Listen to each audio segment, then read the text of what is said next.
Boa noite. Já está no Senado o parecer da Câmara Federal que pede o impeachment da presidenta Dilma Rousseff. Caberá agora aos senadores instalar a comissão especial que vai decidir pela admissibilidade ou não do processo de impedimento. Admitido, a presidenta será afastada temporariamente do cargo até a votação definitiva do processo em plenário prevista para setembro próximo. Enquanto a oposição luta para derrubar o governo e o governo luta para se manter de pé, algumas questões podem e devem ser levantadas. Por exemplo, quais as perspectivas do país no plano político, econômico e social nesse quadro de acirramento e indefinições?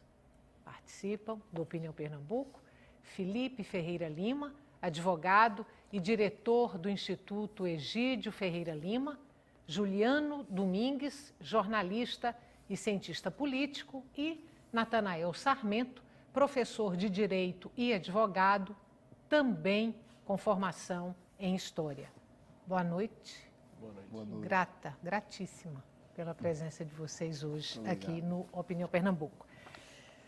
Só para a gente reforçar ou entender melhor, vai funcionar da seguinte maneira. Se essa comissão especial acatar esse pedido de impeachment, a presidenta poderá ser afastada por até 180 dias. Se afastada, quem assume é o vice Michel Temer, enquanto ficam aguardando aí a decisão final em plenário. E a primeira pergunta é possível imaginar que, se isso acontecer, Dilma é afastada, Temer assume temporariamente a presidência, com poder de articulação com o Senado, é possível imaginar que, em plenário, o pedido de impeachment possa ser derrotado? Eu acredito que em plenário, sim, há essa possibilidade, Estela. Muito boa noite, primeiramente, Estela, a todos os telespectadores da TVU. Nós estamos numa fase, numa espécie de limbo governamental.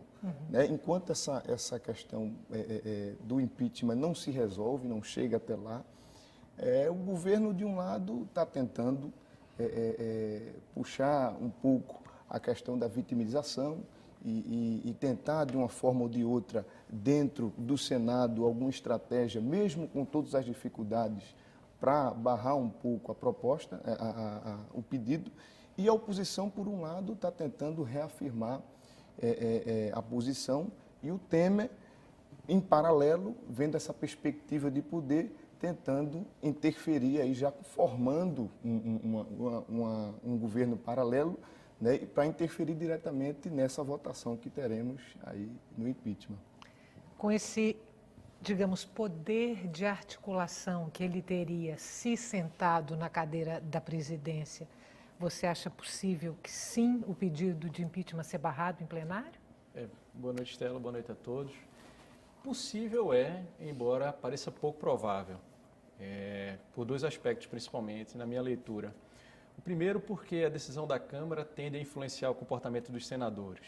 Então, a visibilidade que o processo de votação teve na Câmara... Mesmo que tenha sido bizarra. Isso, mas tende a influenciar, foi acompanhado em TV aberta por boa parte da população, isso tende a influenciar o comportamento dos senadores.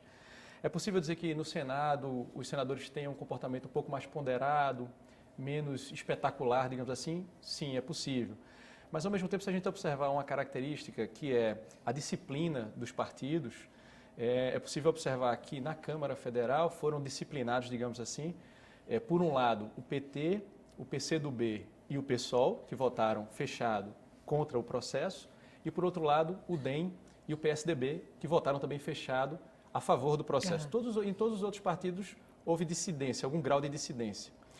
Se a gente pensa, a partir dessa perspectiva, o cenário do Senado, a gente observa que o PSOL, por exemplo, não tem representação do Senado. Juntando o PCdoB e PT, se eu não estou enganado, são 11 ou 12 senadores ao todo, porque é um só do PCdoB e 11, eu acho que, do PT. O DEM, junto com o PSDB, já possui mais votos do que isso, se eu não me engano, 14 ao todo. No meio do caminho existem todos os outros partidos que não teriam maior incentivo a essa altura do campeonato defender o governo. Por isso que a tendência maior seria a confirmação por parte do Senado daquilo que já foi deliberado pela Câmara. Se os ministros que são senadores e estão com cargo no governo federal deixam o ministério e voltam para o Senado, me lembro agora de dois, Cátia Abreu, da Agricultura, e Armando Monteiro, da Indústria e Comércio. Não sei se existem outros, mas esses votos, matematicamente, podem ser importantes? Eles deixam o Ministério e reassumem suas vagas no Senado? Certamente. Tanto que estou fazendo, largando o Ministério, no meu ponto de vista. Primeiramente, boa noite a todos, boa noite, Estela, boa noite aos telespectadores, os colegas Juliano e Felipe, que estão nossos debatedores. Creio que abandonar o cargo, ainda que temporariamente, de ministro para ocupar a vaga senatorial, importa o momento em que está se contando cada voto, cada voto é importante, cada voto vale por 1000. A gente tem que lembrar que é um colegiado de 3 representantes por estados, né? E o Distrito Federal apenas, é um colégio pequeno, um colegiado pequeno. Então, cada voto é de suma importância. Mas eu tendo a acompanhar o entendimento levantado por Juliano de que a tendência não é pró-governo no Senado. Claro que surpresas podem existir. Às vezes você tem um time favorito. O Sport foi jogar em Campina Grande, era favorito e saiu de lá com a derrota, perderam 3 pênaltis. Existem surpresas no futebol. Embora lá seja outro jogo, embora não seja menos espetaculoso, não faltem pantomimas nem palhaçadas, como no futebol, como em campo. Mas tudo pode acontecer. Pode existir uma reversão. Eu acho pouco provável. Acho que a tendência é mesmo a ratificação do impeachment, no meu ponto de vista. E aí, o presidente dessa comissão especial e o relator têm que importância estratégica, além deles, Humberto Costa como líder do governo no Senado? Quer dizer, são importâncias estratégicas a essas alturas do campeonato? Eu vejo o seguinte, o relator, tanto o presidente, dependendo do partido que eles sejam, por exemplo, a tendência é que seja PMDB ou PSDB. Ele tem uma capacidade de influenciar melhor a bancada dele e a maioria que está ali. Humberto Costa, como líder do PT e da influência do canal direto que ele tem com a presidente e com os interesses que estão lá em cima, também tem uma capacidade bem concisa de influenciar não só o PT, mas os partidos que estão ali na circunvizinhança do PT, da comissão. Vamos agora para além do impeachment. O que quer que aconteça? Perspectivas de governabilidade. Com Dilma se mantendo no cargo ou com Dilma saindo do cargo e Temer assumindo a presidência da República. Perspectivas de governabilidade para uma situação e para outra. Eu acho que, independentemente do cenário que venha a se concretizar, as perspectivas não são boas nesse sentido. Haverá uma dificuldade para se governar. Eu acho que, diante do quadro que a gente vem acompanhando nos últimos anos e que, nos últimos dias, acho que se tornou isso mais visível ainda, muito provavelmente a dificuldade para governar seria maior se Dilma permanecer. Isso por um motivo muito simples. A perda da base aliada foi muito grande. Basta observar como votaram os partidos que compuseram a base aliada que elegeu Dilma Rousseff em 2014. 184 votos a favor do impeachment saíram da sua base aliada eleitoral. Então, quer dizer, quando se chega a um ponto em que se perde essa base aliada de maneira brutal, como aconteceu, as condições de governabilidade são muito pequenas. Então, Temer vai ter uma vida fácil? Também não, mas, a princípio, menos difícil, digamos assim, do ponto de vista da governabilidade. Oi, fala, Nathanael. Eu tenho uma visão um pouquinho diferente, não? Vamos estabelecer aqui exatamente um contraditório, mas um pouco diferente. A questão fundamental é a seguinte: eu acho que começa a crise de hegemonia, que a eleição foi uma eleição decidida por poucos votos, aparentemente 54 milhões, 53, não sei o quê, ficou ali perto. Então, existiu... Está falando a eleição de Dilma Rousseff para presidente. Dilma Rousseff, com uma rápida vantagem sobre o outro. Não costurou essa hegemonia, não sustentou, e como o PT já havia abandonado há algum tempo a sua grande força política, que era nos movimentos sociais e nas bases, não é? Esse movimento até para fazer a aposta mais parlamentar, mais política, agora, no canto da parede um pouco, apelar para essa base que já não mais existe, já está esfacelada, não vai funcionar, no meu ponto de vista. Não adianta estar chamando culto pela base, sem pelego, sem platão, nem greve geral, porque não vai ter trabalhador, nem organização sindical para acompanhar isso. Então, vejo um problema desse tipo, por exemplo, para uma possível ameaça que se faça para um governo Temer eventual que assuma. Por outro lado, se a Dilma Rousseff permanecer, se acontecer a vitória do Campinense, que eu estava falando, comparando, que pode acontecer, ela vai ter que repactuar. Ela vai ter que repactuar. Então, qualquer dos casos, o cenário será diferente. Acho que seria menos problemático, por outro lado, para a própria Dilma. Aí a diferença está só nisso. Acho que seria menos problemático. Porque o Temer, ele entra um pouco, está muito nítido aquela coisa, vamos mudar para permanecer como está. Porque ele foi eleito na chapa com ela. O procedimento que determinou a aprovação do impeachment foi dirigido por um deputado, sobre o qual recai uma crítica enorme em sua credibilidade, e vários seus pares o chamavam de ladrão, corrupto. Ele é réu na Lava Jato. Como réu no Lava Jato e tal.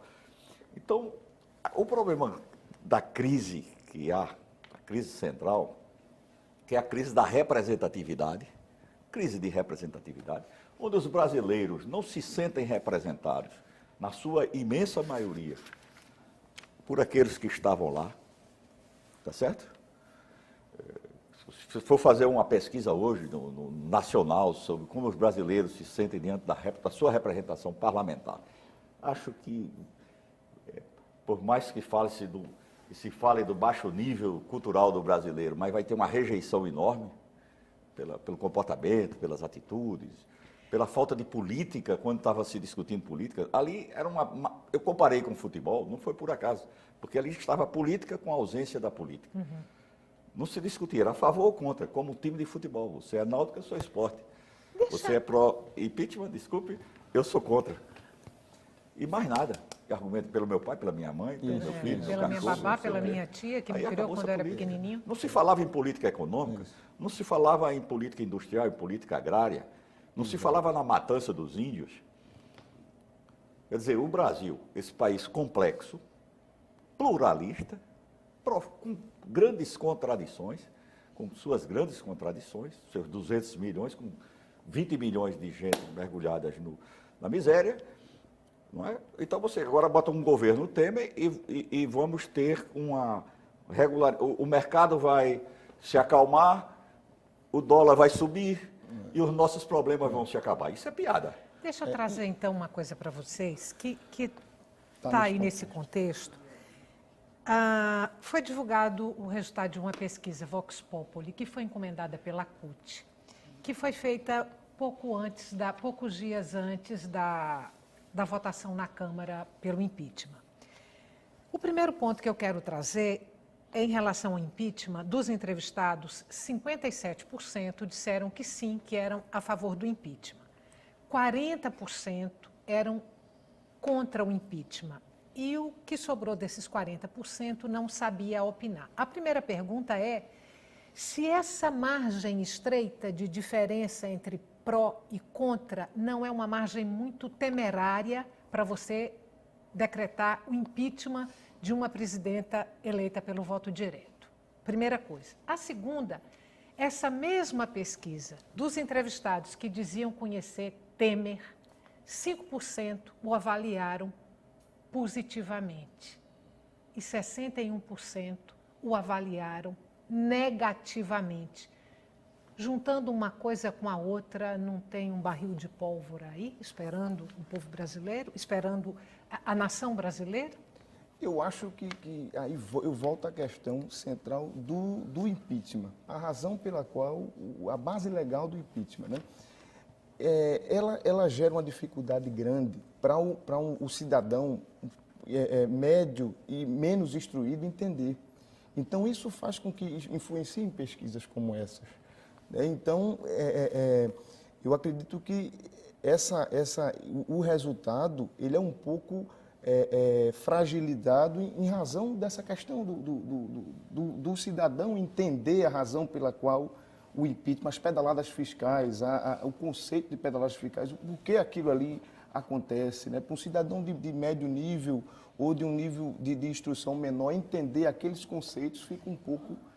Mas isso não muda a aceitação dele em relação ao próprio impeachment e ao que está por vir.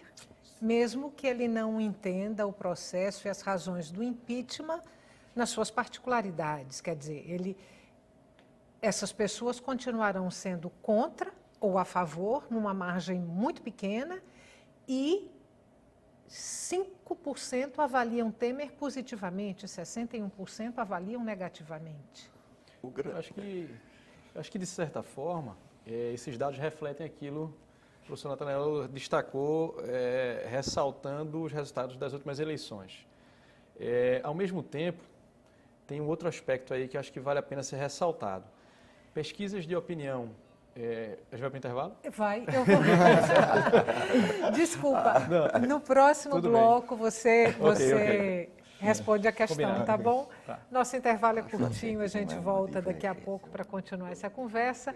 E o tema que está sendo debatido hoje no Opinião Pernambuco são as perspectivas para a nação brasileira do ponto de vista social, político, econômico, a partir aí da possibilidade do impeachment da presidenta Dilma Rousseff. Até já. Você pode participar do programa enviando perguntas ou dando sua opinião pelo e-mail opiniãotvu@gmail.com, pelo telefone 3879-5444 e também pelas redes sociais no Twitter e Facebook.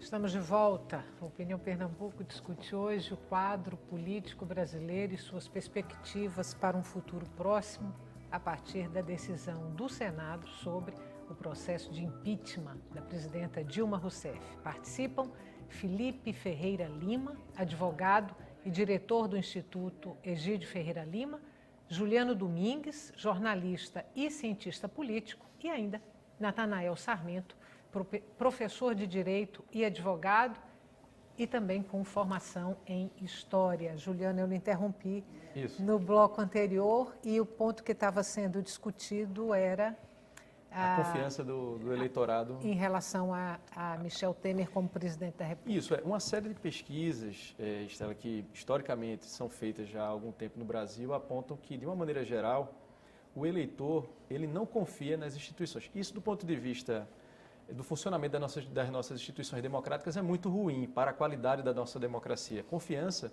é algo fundamental para que o sistema funcione com qualidade. Então, de uma maneira geral, as pessoas não confiam no Congresso Nacional, não confiam nos partidos políticos, não confiam nos políticos.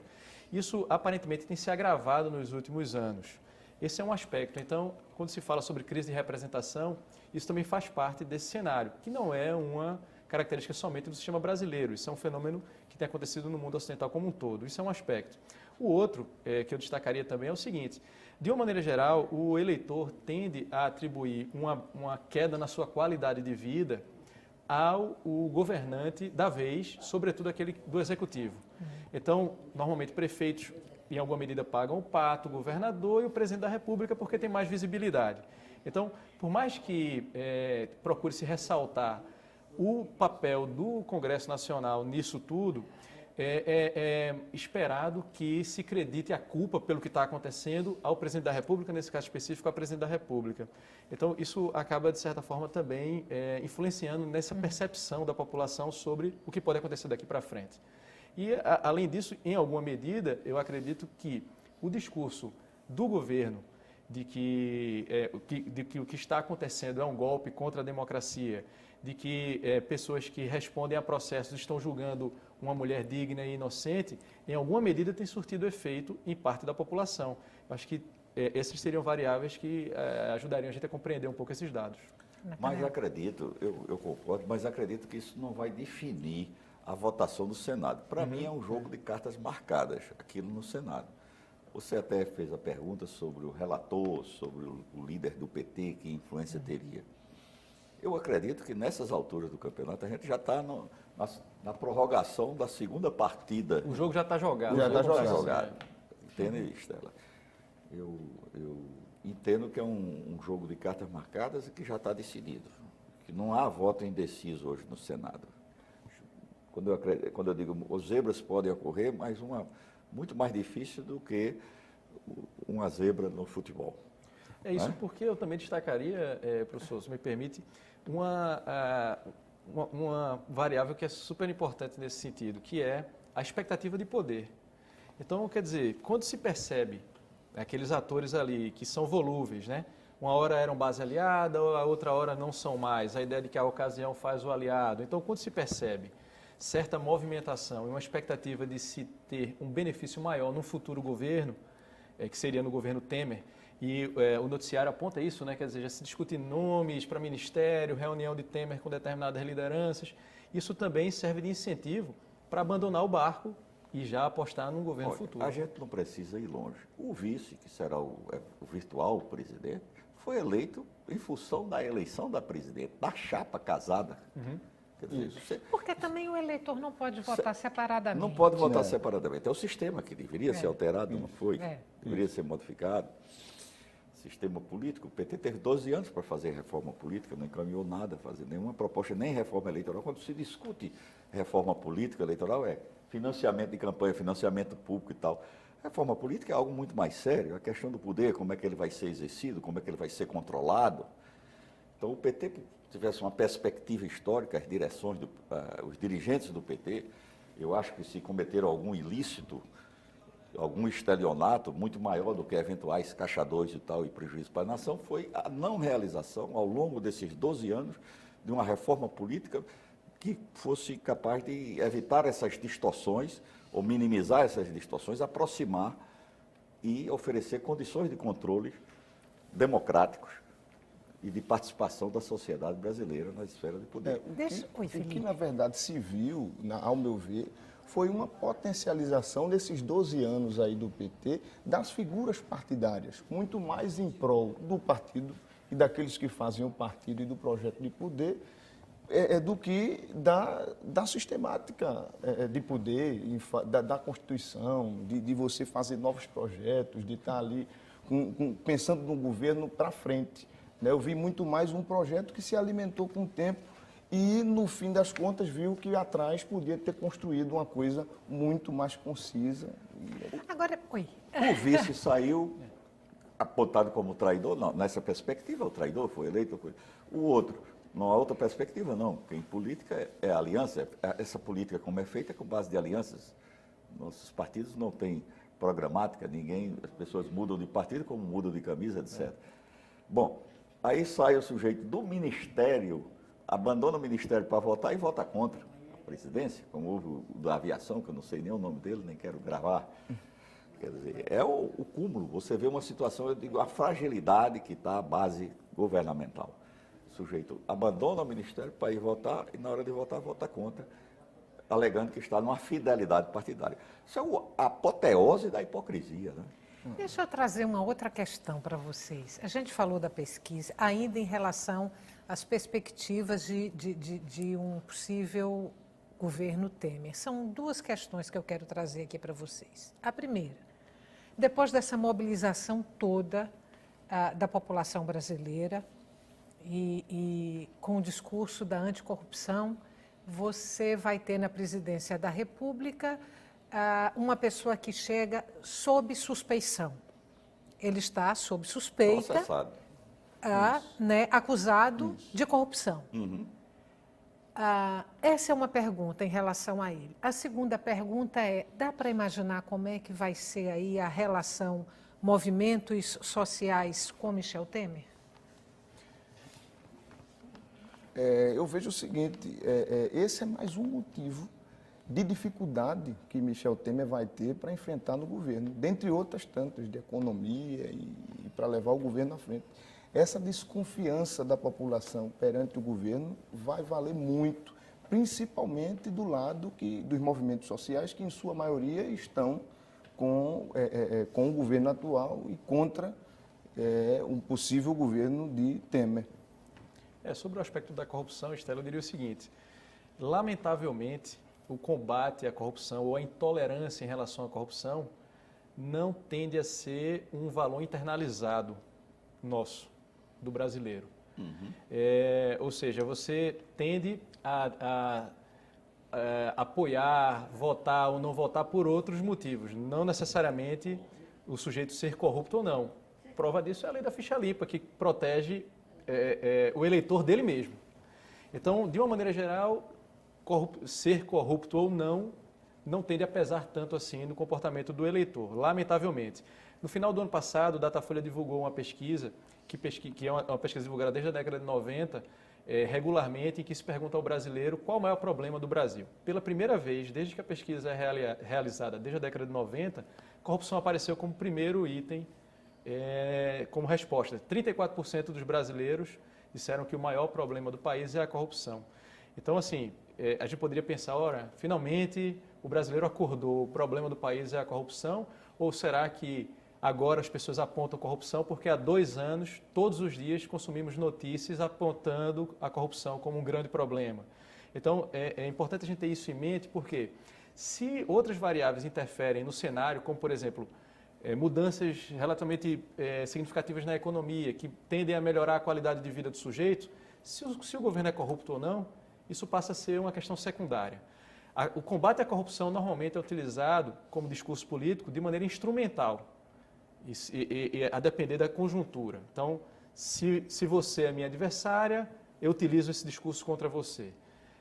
Se você é minha aliada, ou se, do ponto de vista econômico, por exemplo, a situação vai bem, esse discurso ele passa a não configurar na pauta. E a depender, me permita só fazer um complemento, e a depender da correlação de forças, esse discurso contra a corrupção tem maior ou menor peso, naturalmente. Isso. Agora tem um peso determinante, vai afastar uma presidenta que foi eleita, provavelmente. Noutra circunstância, como ela ficava gritando no parlamento, corrupção, tem corrupção, não sei o quê, e mesmo a imprensa falando, mas se tivesse num cenário de prosperidade econômica, de geração de emprego, e as coisas funcionavam, até porque, aí eu volto, eu estou sendo meio repetitivo como aquela viola de uma corda só. Aí eu volto para a questão da disfunção e da distorção que resulta do sistema representativo, quer dizer, nós e os nossos dirigentes políticos. A deturpação está aí. Esse é o problema. E a relação dos movimentos sociais com o possível governo Temer? A relação, eu creio que será a pior possível, no meu ponto de vista. Eu não parei para estudar, analisar, mas acho que, em princípio, será não é só de desconfiança, não, de contestação, de oposição. De enfrentamento? Porém, eu não vejo hoje os movimentos sociais como os determinantes da política brasileira. Que hoje quem vai determinar a política brasileira é o Senado. Isso. Compreendeu? Ou seja, vai se gritar muito, mas se grita adiantasse, pouco não morria. Quer dizer, nós não mudamos a estrutura política que permitisse ouvir os gritos. Para lembrar Rilke, o poeta, quem se eu gritasse entre legiões de anjos me ouviria? Quem vai me ouvir? Eu vou continuar gritando, mas e aí? Vai ecoar aonde e como? Compreende? Eu acho que é possível dizer, Estela, que o cenário ele se torna um cenário mais confortável para a manifestação dos movimentos sociais, que ao longo dos governos do PT se sentiram um tanto constrangidos assim, em manifestar mais abertamente as suas insatisfações não atendidas, que são muitas. Há muita insatisfação de movimentos sociais em relação aos governos do PT. A partir do momento em que Temer, digamos que aconteça de fato isso, ele assume a presidência da República, esses movimentos eles vão às ruas com bastante força, ou seja, já não há mais nenhum constrangimento de ir para as ruas. E aí, nesse sentido, eu acho que a movimentação ela vai gerar algum tipo de dificuldade para o governo. E Temer tem dado esses sinais, né? Ele soltou aquele áudio lá e falando justamente dos programas sociais que iria manter.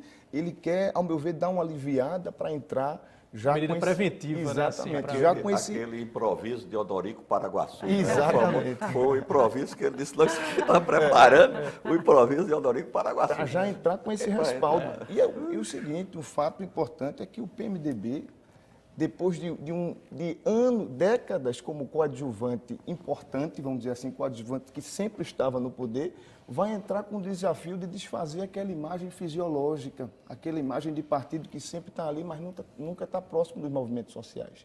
Então ele vai ter que, para ganhar certo respaldo na opinião pública e perante também a questão social, dar uma atenção maior. Como é que ele vai dar essa atenção maior, se Diante ele da chega economia. lá, considerando, digamos aí, o atrelamento de interesses com a Fiesp, por exemplo? Ele pode não dar uma atenção maior. Como é que ele vai compatibilizar isso? Exatamente. Ele pode o seguinte, maquiar essa situação, né, de uma forma ou de outra, com outro tipo de programa, ou com outro viés, E tentar também maquiar. Tem um sindicalismo amarelo, né? Tem aí o Paulinho da Força Sindical. Isso. Tem aquela corrente, a corrente do peleguismo, por exemplo, no movimento sindical, outra estrutura viciada sindical, que não vai para onde. O movimento sindical brasileiro está em descenso, é muito mais das próprias lideranças do que das massas que elas representam. Não há movimentos sólidos. Então, por exemplo, se hoje imaginasse que tem 3 ou 4 centrais, se qualquer delas ou elas todas juntas convocassem uma greve geral no país, não haveria essa greve geral, de fato. Haveriam greves setoriais, aqui e acolá e tal. Poderia ser que numa determinada cidade uma categoria fizesse uma greve geral, mas não nacionalmente, na complexidade desse país. Vamos ver o que é que o telespectador está querendo saber aqui de vocês. Eu vou trazer algumas perguntas. A primeira é de André Lima, do Rosarinho. Ele pergunta para você, Felipe. Bom, a gente conversou de certa forma aqui sobre isso, mas a pessoa está te pedindo uma opinião mais pessoal. Qual a sua opinião sobre um provável governo Temer? André Lima, do Rosarinho. Eu acredito que o governo Temer vai ser um governo conturbadíssimo, que ele vai ter que, em muitos casos, como eu agora acabei de falar, maquiar certas verdades, né, jogar muito para a opinião pública e trazer pessoas na formação do governo que agreguem tanto para a opinião pública, tanto agreguem os movimentos sociais. Vai ser um desafio, vai ser algo no Brasil que a gente nunca viveu. É difícil de prever um pouco mais na frente, mas o cenário que eu vejo é essa conturbação e essa tentativa, ao mesmo tempo, de maquiar algumas realidades que vão ser difíceis de serem resolvidas. Armando Santos, de Areias, nesse processo do impeachment, o povo está sendo influenciado de forma demasiada pelos meios de comunicação? Eu diria que os meios de comunicação, eles desempenham um papel muito relevante e que, às vezes, tanto os analistas quanto o eleitor, de maneira geral, não se dá conta. Nessa interseção entre mídia e política, se discute muito a disputa pela percepção do cidadão. O que está em jogo é a construção de uma narrativa, né? Então, de um lado, existe a narrativa de que o que está acontecendo é um golpe contra a democracia, e essa narrativa é construída por um grupo que se sente prejudicado, né, com o andamento desses últimos episódios. Por outro lado, há uma construção de uma narrativa de que o que está acontecendo não é um golpe, é um processo de impeachment previsto na Constituição para que um governo corrupto deixe o poder no país. Essas duas narrativas, elas disputam a percepção do eleitor. Os meios de comunicação, eles entram nesse tipo de disputa. O que eu acho que é possível a gente ressaltar é o seguinte: antes de serem empresas jornalísticas, são empresas. E normalmente as empresas, os grandes conglomerados empresariais, eles têm um alinhamento em termos de interesses. E aí, em situações desse tipo de disputa, cada um utiliza as suas ferramentas, as ferramentas de que dispõe. E aí, nesse sentido, é possível sim a gente apontar um comportamento, digamos, mais ou menos tendencioso, até porque a imparcialidade total, a objetividade é um mito, né? Daí a ideia de que é importante termos pluralidade de pontos de vista. Então, eu diria para o telespectador que talvez o melhor antídoto seja buscar mais de uma fonte de informação sobre o que está acontecendo, porque, em maior ou menor grau, cada uma terá, em alguma medida, um lado. E aí a gente pode sugerir até um pouquinho da imprensa internacional, que está vendo tudo isso aqui com outros olhos, com outra angulação, com outra abordagem.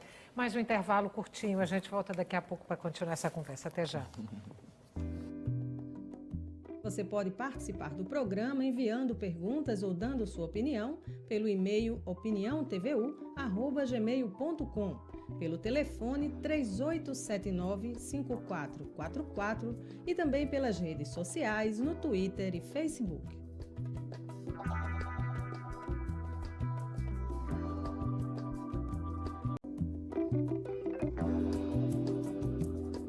Estamos de volta para o terceiro e último bloco do Opinião Pernambuco. O tema de hoje do nosso programa são as perspectivas brasileiras a partir do processo de impeachment da presidenta Dilma Rousseff, agora no Senado. Participam Felipe Ferreira Lima, advogado e diretor do Instituto Egídio Ferreira Lima, Juliano Domingues, jornalista e cientista político, e também Natanael Sarmento, professor de Direito e advogado, também com formação em História. Vou abrir esse bloco, não é uma pergunta, é um comentário de Luiz Carlos da Caxangá. Ele diz: o povo não está participando desse processo decisório. E Carlos Alberto do Janga faz uma pergunta e a partir dela a gente pode, talvez aqui, abrir a discussão em torno de um outro ponto, que é a possibilidade de convocação de novas eleições. A pergunta de Carlos Alberto é: independente do impeachment ser aprovado, não haveria possibilidade de o povo ir às ruas exigir novas eleições? Essa possibilidade, ao meu ver, ela já está acontecendo. O pessoal já está pedindo, aí já tem movimentos partidários pedindo novas eleições, parte da opinião pública pede novas eleições, mas é um problema que constitucionalmente é muito questionável, entendeu? Você fazer uma reforma por emenda constitucional, você mexe numa parte da Constituição que é muito protegida, vamos dizer assim, a organização dos poderes, a sistematização do Estado, né? Aí outros defendem a questão da constituinte exclusiva, que eu também vejo algo muito difícil de se fazer nesse momento, né? Então, essa tese das eleições gerais, eu acho que com a decisão do TSE, seria muito mais respaldado, muito mais confiante. Do que a emenda constitucional. Do que a emenda constitucional. Essa emenda constitucional está sendo proposta, se eu não me engano, por 6 senadores. Entre eles, ex-PT, ex-PDT e atual PPS pernambucano, Cristóvão Buarque, que foi ministro da Educação lá no início do governo do PT. Vamos trazer essas duas questões, essa proposta de emenda constitucional para chamar novas eleições já em outubro e o ponto que está pendente, que é a cassação da chapa Dilma Temer e para ser avaliada aí pelo TSE.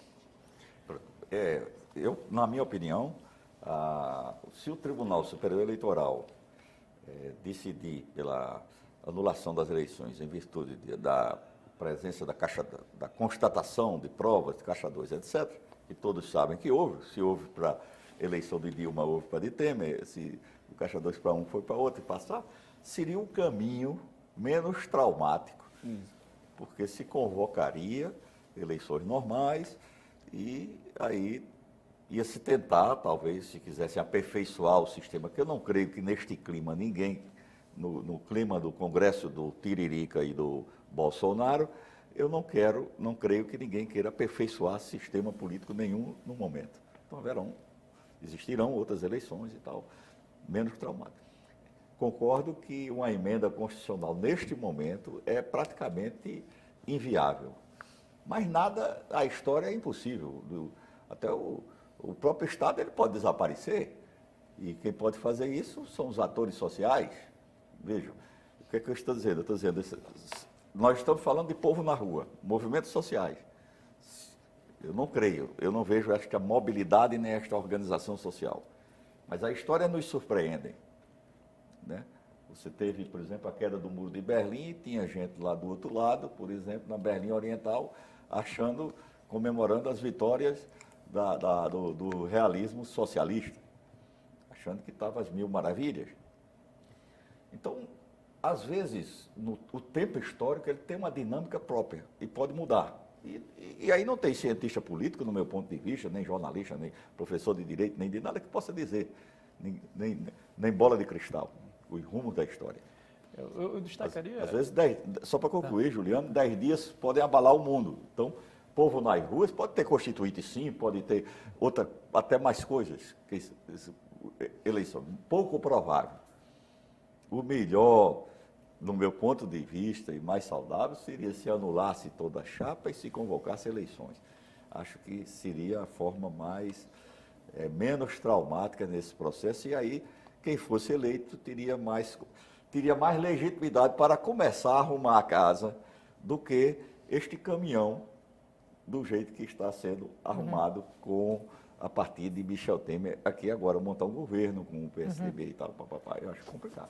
Eu tendo a achar, sem entrar na discussão jurídica, porque há muita discordância também, né? Se é possível, se não é, como seria e tal. Então, tratando do aspecto político, eu acho que é razoável a seguinte leitura. Novas eleições soam como uma alternativa quase que milagrosa, assim, salvacionista, como se novas eleições fossem resolver a atual situação pela qual a gente vem passando. No campo do mundo ideal, talvez até resolvesse, mas quando a gente traz para a realidade que a gente vivencia, a ideia de que novas eleições resolveriam parte de um pressuposto que não necessariamente se confirma, de que a população, o eleitor de uma maneira geral, está insatisfeita e se der uma nova oportunidade a ela vai modificar os atores que estão lá, a população vai votar em outras pessoas.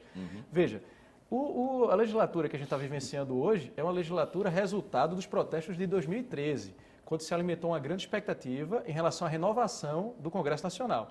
Renovação que praticamente não houve, o percentual foi muito pequeno. Então, ou seja, apesar de todos aqueles protestos, são basicamente as mesmas pessoas que estão lá. O que garante que uma nova eleição agora provocaria uma mudança dessa configuração? Nada. Então, quer dizer, pelo contrário, talvez até conferisse maior legitimidade a quem está lá hoje. Por quê? Existe a memória do eleitor que ainda está fresca. Ele votou há relativamente pouco tempo, ele vai votar de novo. A chance de ele eleger os mesmos representantes é grande. Então, quer dizer, os mesmos representantes voltam eleitos novamente por novas eleições que acabaram de ser chamadas, ou seja, você legitima ainda mais a atuação deles lá. E outra coisa, novas eleições, elas sendo através de emenda constitucional ou de uma constituinte exclusiva, ela abre um precedente para no futuro, vamos supor que há um outro problema institucional, há uma outra convulsão dessa social, para pedirem novamente, ou um motivo menor e novamente fizerem um movimento em prol. Então, por isso que eu acho que o do TSE ele é imprescindível. Isso, é nesse sentido. Agora, criaria menos instabilidade no funcionamento. A mediação, né? Porque a eleição vai uma mediação. Você tem aqui o poder econômico, a sociedade e o poder econômico, como eu vou chamar a elite no conceito de Pareto e Mosca, etc., a dirigente. A elite dirigente aqui representando o poder econômico, a mediação aqui dos políticos. Então, aqui, como o nosso sistema é corrompido, então você tem corruptores e corruptos. Certo?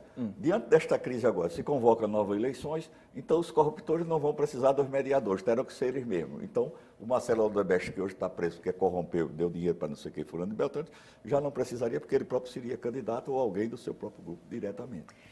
Pelo que vocês estão dizendo, é mais ou menos o seguinte: se correr o bicho pega, se ficar o bicho come, é isso? Eu acho que sim. Eu acho que sim. Acho que sim. Eu creio que... Na minha opinião. É uma discussão sobre o cenário menos ruim, menos traumático. Menos traumático. E aí, nesses dois casos, imaginando novas eleições, ou pela cassação da chapa Dilma Temer, pelo TSE, ou por uma emenda constitucional, nesses dois casos, seria uma eleição por 4 anos e não um mandato tampão? até 2018? Eu acho que teria que ser discutido na feitura da emenda pelo Congresso, né? Isso não está definido ainda. Como foi naquela época de Sarney, que ele ficou 5 anos, se eu não me engano, né? Em princípio é completar o mandato. Aí seria um mandato tampão. Até 2018, aí novamente outra eleição. Mas depende de acordo, né?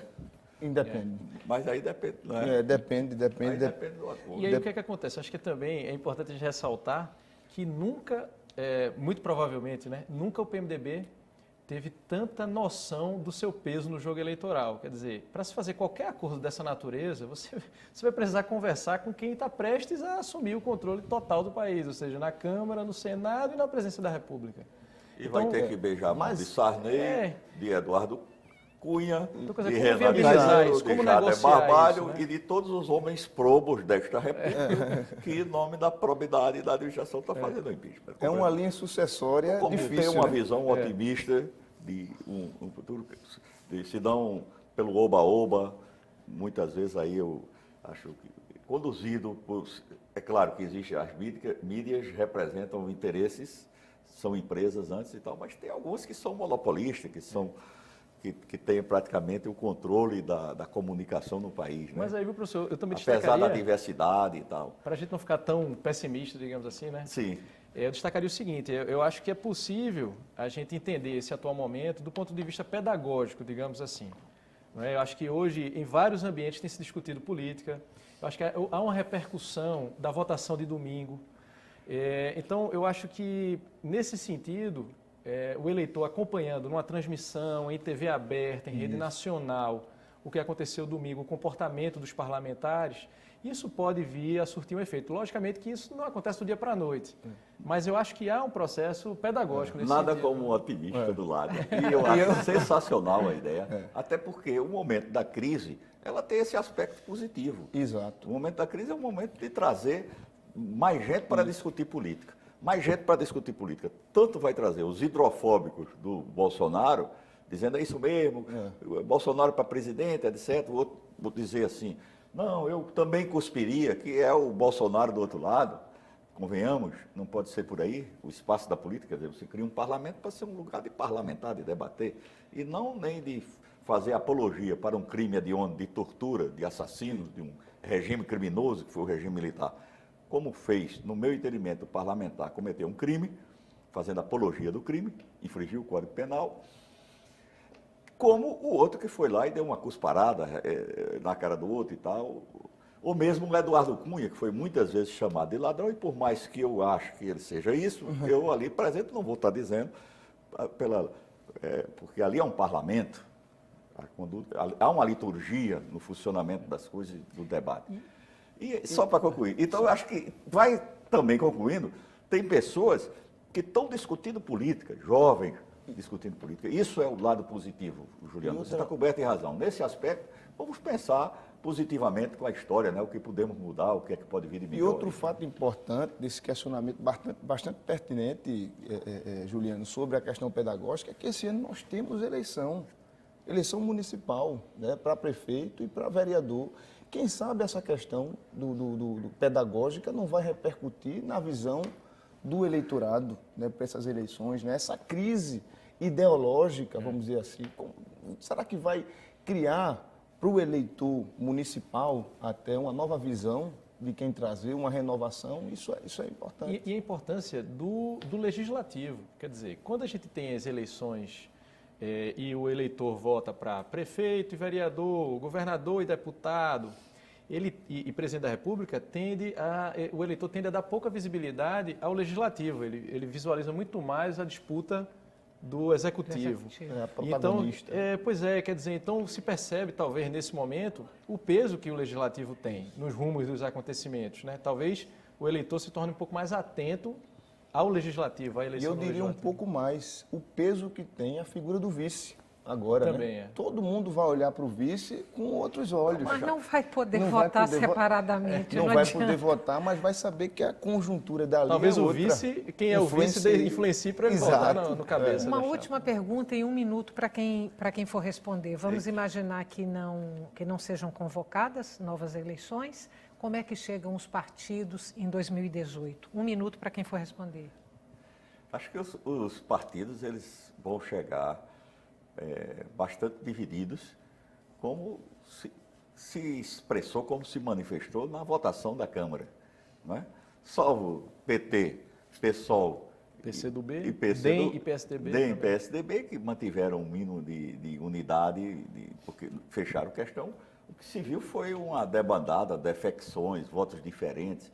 A pessoa chegava e votava de maneira diferente. Então, acho que não vai mudar a configuração, porque o pecado é original. O PSDB não racharia em 2018? Você tem 3 candidatos a presidente da República potenciais, Alckmin, Serra e Aécio. Eles não vão se degladiar ao ponto de rachar o partido? Quer dizer, alguém sai do partido e vai buscar outra legenda para sair candidato? O jogo é duro internamente, na chamada luta interna dos partidos. Mas na hora de preservar o queijo, os ratos sabem se comportar. Eles brigam, disputam, mas na hora de preservar o negócio, preservarão. Aí quem for, vão brigar, um vai espalhar coisas terríveis sobre o outro, desencarvar coisas da vida privada, trazer coisas que não são da política para desqualificar e tirar o outro do páreo. Se não conseguir tirar, se o aprovado da convenção for o Alckmin, Serra vai estar do lado dele fazendo campanha para ele. Compreende? E vice-versa. É isso que vai acontecer. Acabou. Muito obrigada mais uma vez. Boa noite para vocês, para você que está em casa. Boa noite. Muito obrigada pela companhia até agora. Muito obrigada pelas perguntas, pelos comentários. E o Opinião Pernambuco volta amanhã.